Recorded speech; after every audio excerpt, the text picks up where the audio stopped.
So here are the four big stories for today. When I set out to do the three big stories in about 3 minutes, I knew it was challenging. And some days it's just really hard to find those that are going to have the most effect or impact.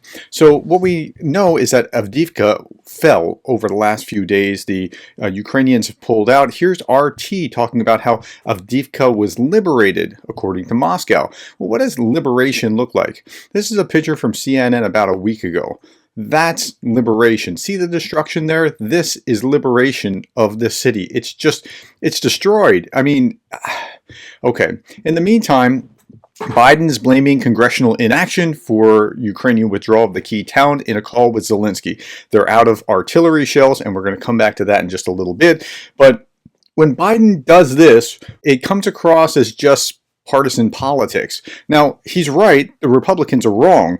And Kamala doing the same kind of thing with Trump. Kamala Harris on Trump. No previous president has bowed down to a Russian dictator before. You're kind of hardening their position on the other side rather than getting them to work together.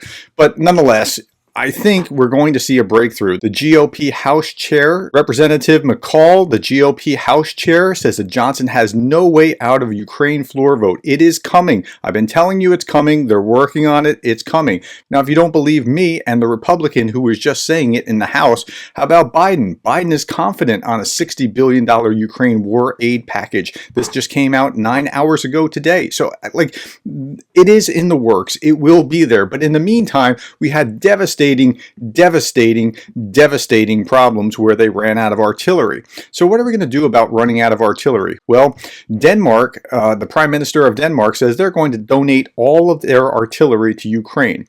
Now, why is this one of the big stories? Because if this catches on in other European countries, that'll be huge. A little bit further down here, Denmark has decided to deliver all the artillery rounds from its stockpiles to Ukraine. And then a little further, the same day, Czech president says that they have identified 800,000 artillery rounds abroad that could be sent to Ukraine within weeks if the provided funding was actually there. So they can do it. It's a matter of will. Same thing with the U.S. Congress. They can do it, and they will do it. It's just in the meantime, this is painful to watch Avdiivka collapse because they don't have the ability to stay with it.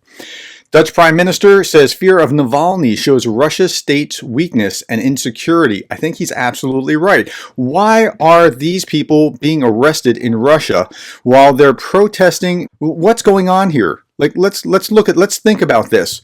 Is this lady really a threat?